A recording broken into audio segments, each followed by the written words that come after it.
Right, so what I want to do now is just talk you through the various sessions that I take them through so that you know what they've been through, all right? So, as I say, we have 10 sessions with them. The first session is really the introduction to it, and that's pretty much what I've been taking you through this morning, all right? So in terms of the choice of topics, what the requirements are, what the differences are, I take them through in a little bit more detail than I took you through what the process is. I take them through literally line by line what is on their responsibilities, which documents have to be submitted at which point in time, and so on. So that's the first session. It really just gets them into the way of doing it. The second session then looks at the scope of the project or the problem statement if it's a research article. So it's a workshop situation where I literally give them time to write out their problem statement or their scoping statement, and they then, obviously a limited number of them can share it with the class. We critique it, we correct it, we work with it. We maybe I can show them, well, hang on a second, that sounds more like a consultancy project because you're doing a case study, think about it along those lines. Or I might ask them if they're planning a business venture, which seems to have a sort of social component to that. I might challenge them or get them to reflect on, is this rather a social entrepreneurship project that has some sort of social transformation involved, and so on. So it's very much a practical, hands-on process. Because in my experience, I think other researchers' experience is, wording that scope statement is one of the most difficult parts of a research project. And how do you learn how to do it? By doing it, all right?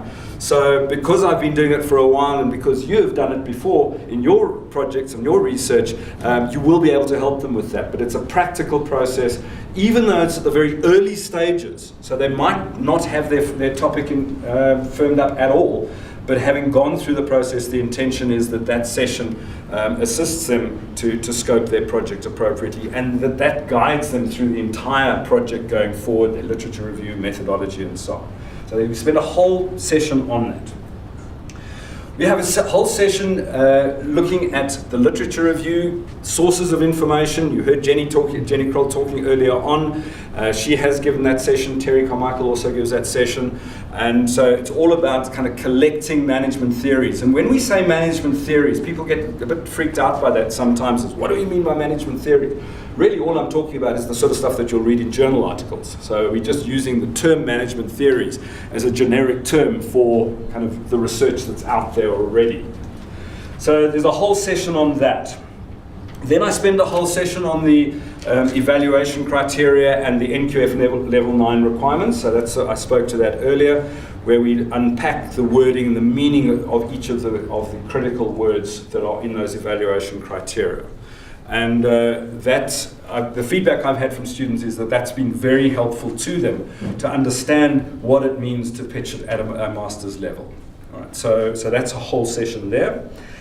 And we then spend, the fifth session is a session looking at the ethics of research and the ethics of data collection. And those of you that have kind of been through my process, you'll know that it's not just about the basics of getting an ethical clearance certificate. It's also looking at issues of unintended consequences of the research. What are our obligations as researchers? And it's particularly pertinent now with the new formats, because some of the projects that the students are going to be looking at, for example, the consultancy project and maybe the social entrepreneurship project as well, might well have major impacts on the organizations or on the communities that they are working within. And from an ethical and a moral perspective, they need to reflect on that, they need to be aware of that. And when they've then fill in that the ethics clearance form, you as supervisors countersign that. So you are, to an extent, bound by the ethics of what they're doing. Right? So if you're concerned about the ethics, you need to raise that, you need to take some responsibility for that. I also take responsibility for that. If there are any ethical issues that come up, the form is an electronic form, and there's certain criteria that will require my signature. All right? So I also have a co-responsibility in that. And if there are any major worries about ethics, we would refer that to the University Ethics Committee. So we're quite rigorous about that. Okay, but there is a role for you to play in ensuring that what the student is carrying out is actually ethical. So when you sign that form, it's on the basis of the methodology that the student is proposing to follow, and if they deviate from that and and ethical questions arise, it would be for you to say that's out of scope, that's not acceptable. And if there's any concerns around that, you're very welcome to refer them to myself. And in fact, I should have mentioned that you'll see that one of the bullet points on kind of the responsibilities there is if you feel uncomfortable or sort of that it's not your area of specialization or comfort zone, please refer them to one of the academics in the school. So it might be for myself in the case of surveys, if there's a finance issue and they need to speak to somebody in the finance area, or refer them to somebody there. So you don't have to know all about the topic, all right? And if you feel the need for the student to get more specific technical input, then just mention it to them. They have been told that it's their responsibility then to connect up with an appropriate person and make the appointment and follow through on your recommendation. All right, but don't feel that you need to be the source of all that knowledge. Okay, but yes, that role of looking at the research instrument or the interview schedule, please do so. That's what you're signing off on. Okay. So very much so. And in fact, that's the whole point about the fact that they can't go and collect any data until you've signed off on it and signed the necessary form, the ethics clearance form. Okay. So that we get up to, session 5, that's then the ethics side of it. What session are they now? What session of that? It varies. Which depends on the guys that are submitting in August. The ones that are submitting in August, they've had all of the sessions up to now. Or 10? All 10 sessions. They finished those in the end of last year. Okay. You see, because we finished all the sessions prior to leading up to the proposal submission. Yeah. Okay. Session 6 then looks at the, sorry, yep. Just wondering about the foreign students. Have they done all of their lectures as well? I suppose they do. So you're talking about probably the block release students in that case? Yes, they have. Yes, they have. Because I know my students skipped coming on time, so I don't know what happened after that. All right. So as you see, we're videoing this session. The sessions from session 6 onwards have been videoed precisely for those students. All right. So if they haven't got that information, it's because they haven't watched the videos. There was a scheduling issue where we weren't able to schedule those for that block release cohort. We videoed them, they're online, they've got the references to it, so there should be no issue about that at all. Okay.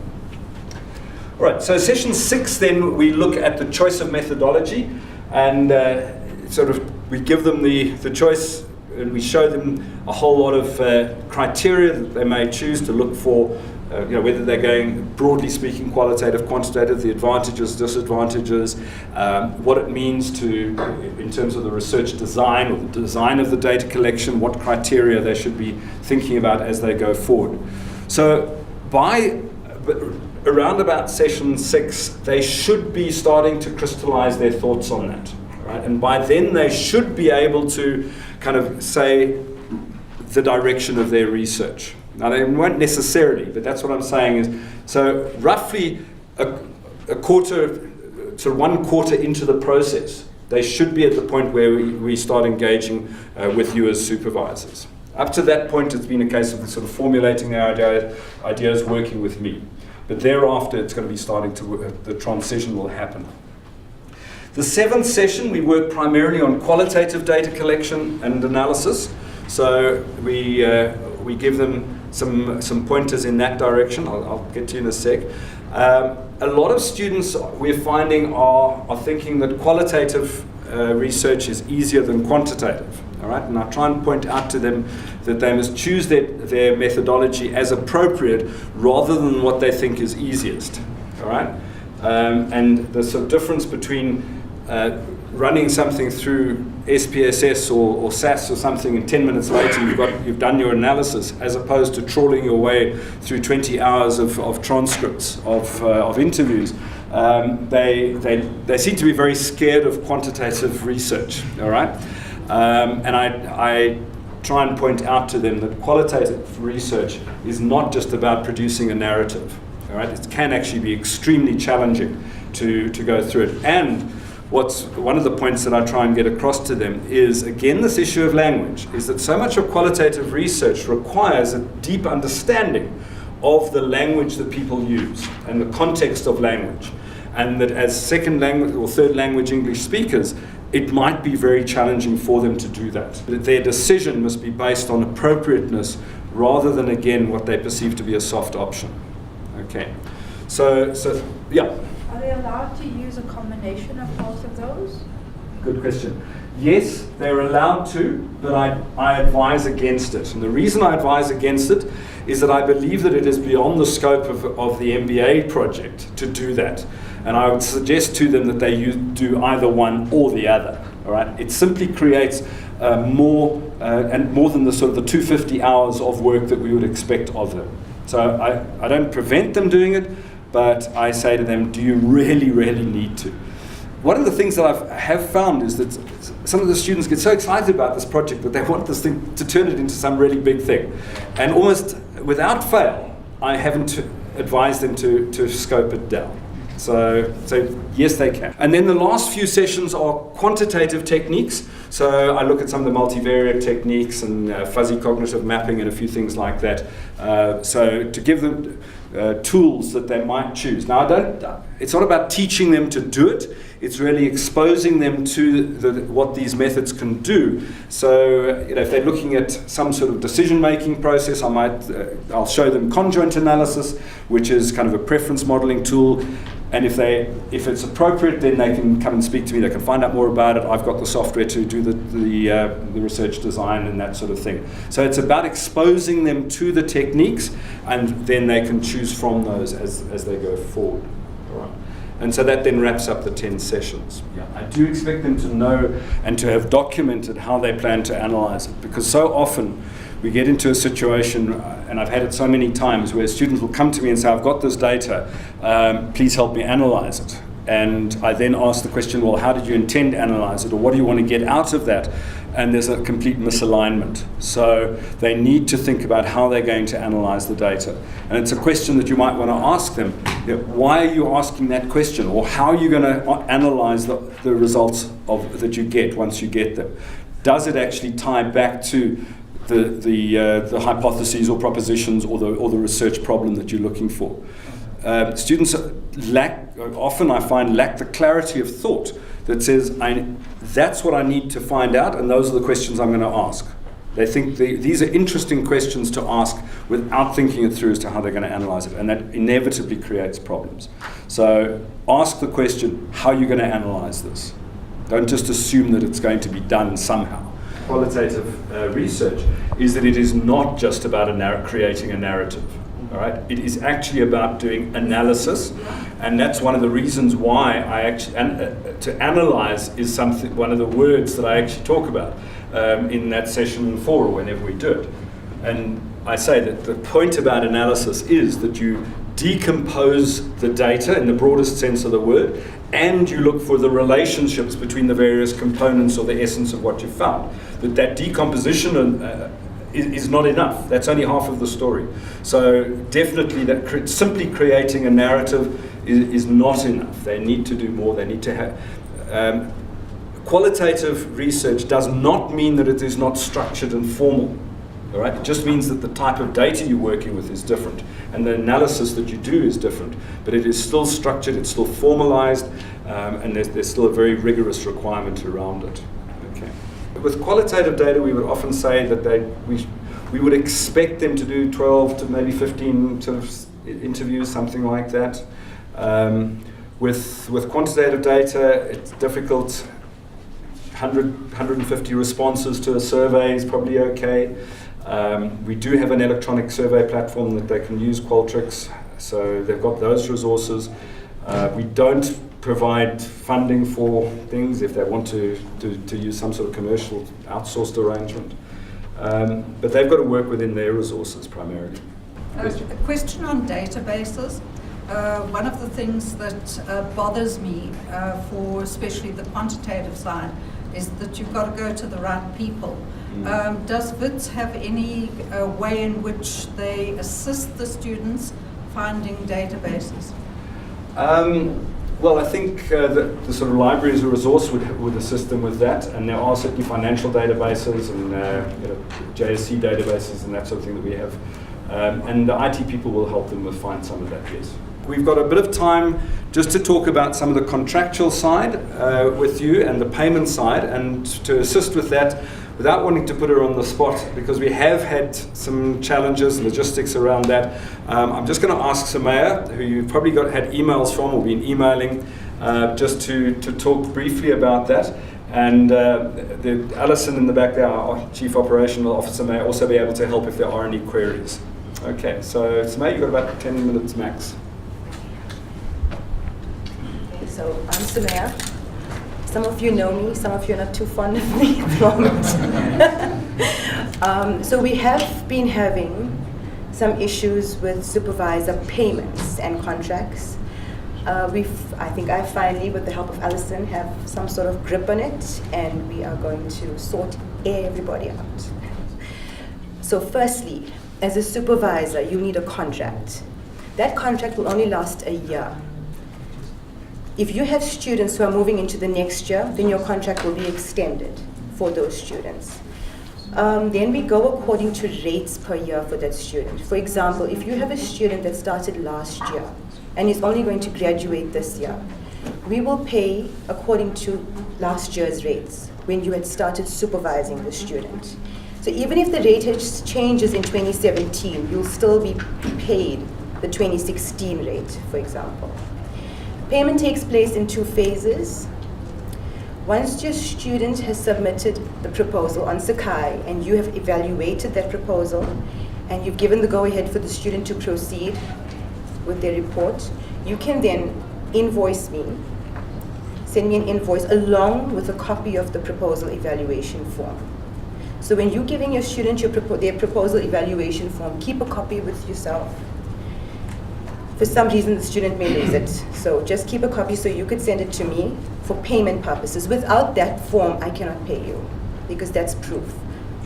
Once your student is awarded a mark, and that mark is approved by our PG committee, you will get a letter from the faculty office as their supervisor that your student has been awarded a mark, the mark's been approved, and faculty office will send me a copy of that letter. At that point, you can get paid for phase 2. So the rates for 2016, which we're still working on the same rates at the moment, is 15,000 Rand per student. Phase 1 is 7,500 Rand, and then phase 2 is 7,500 Rand. So that's payment. So the invoice, is there a standard template that you would send us for that, or is it You just can drop your own invoice. Just make sure it has an invoice number, the date, the student's name, and the student's number, and what you're asking for the payment. So maybe you haven't invoiced for the proposal, and now your students passed and you're invoicing for both. So you can put there, it's for proposal being approved and mark being awarded. And then you just attach your evaluation form and I get your proof for your approval of the mark. Ultimately, when it comes to the end, it's sort of got to be, we've got very manual processes, and so I don't want it stuck at the end. A couple of things about your master project agreements, okay, is I noticed a couple of faces in this room, you're also doing sessional lecturing as well as supervision. The university requires you to have a single contract. So you don't need to sign multiple contracts. And we call it a contract, but it's actually called a master project agreement. So just sign one of those. It's a 25-page document, and just sign one of those particular documents. Okay. Then attached to that, if you do supervision, you're going to do an annexure, an annexure, an annexure, an annexure. Okay. So don't sign multiple contracts. It gets the system completely confused when there's multiple dates, etc. The other component is, I notice a couple of faces in this room, you either sign in your company's name or your personal name. Don't do that. It gets the system confused and delays payment. You can either do in your company's name or your personal name, but not both. There is absolutely no difference from a tax point of view. The university will tax you exactly the same.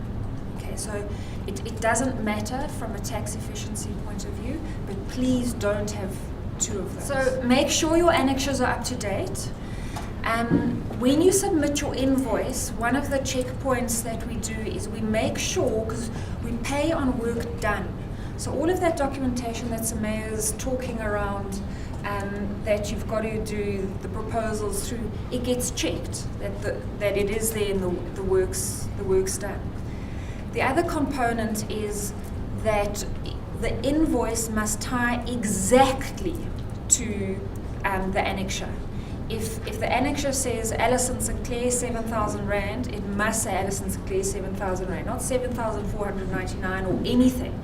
I mean, things bounce back from main campus for 1 cent deviance. The other point in terms of what Samaya said there, that things get delayed, is one of the checks that main campus does once it's gone through the school process, is if anything's later than 3 months old, is then it's got to go through an extra motivation process, and it'll generally delay the process by best case 1 month. So please, soon as the proposal's finished, you get it through the committee, invoice tranche 1. I mean, you can do it exactly like Samaya says at the end, but it will be delayed, and it will go through additional approval processes, and it does go up to the dean, and then we've got to explain, and da-da-da-da-da-da-da-da. So please, do proposal, submit straight away in terms of that. So what happens is HR actually generates the contracts for Samaya, but Samaya collates all the information. So depending on whether you're a South African person or an international, you've got to do your ID, your passport, and get a whole lot of stuff together. Get it through to Samaya, and then she will submit it through. But if you don't have a contract, you're not going anywhere. You will. Okay. So if the initiation, so as soon as you sign up, you theoretically will get, Samaya will get it on, and it'll go through her process. Okay. So the process is you'll get a request for information, you'll complete the forms, so that would be an annexure and contract, your personal information to draw up the contract. When you get those forms to complete, you'll complete it, return it to me along with your ID, your CV, and proof of your qualifications. This is very important because some supervisors will just list their qualifications in their CV, but HR needs proof of your qualifications. The point of the annexure, so on that project agreement, it is a very generic agreement. It's just a confidentiality, and you're not going to share stuff, we're not going to share stuff, and all of that stuff, the domiciliary, it is a very standard contract. The important part of the contract is the annexures, because that is the piece which you're being paid for. That piece of work, that annexure needs to be done before the work is started, not after. Okay, so please get it done before the process, because if there is a problem with the annexure, if you do it afterwards, there's nothing that can be fixed. We can't fix it. Everybody who had contracts from last year, that information that I had sent, the contract was until the end of 2017. So if it wasn't done, and if that supervisor had more students added on, I would resend them a separate annexure, change the contract date so that you can get paid from the students you had last year and accommodate the new students that you may have. So what happens is when I look at a supervisor, I go into the supervisor allocation database, which I hope everybody is on, because that would then tell me how many students each supervisor has. If you're not on that database, you may have a new student, but I won't know that you're supervising that student. And that student wouldn't be on your annexure, and then it's going to be another backlog for payment. So if you've had stuff from last year that you'd sent, if there's any updated stuff, I would send you a new annexure and you'd sign a new contract. So the faculty office pays examiners. Usually you'd have to contact Gift from the faculty office. He would have your contract for examiner. your examiner's contract, he'd be holding that. And once you've examined and you've given a mark and the mark's been approved, then he will sort out your payments. So you would have to send your invoice to him to gift at the faculty office.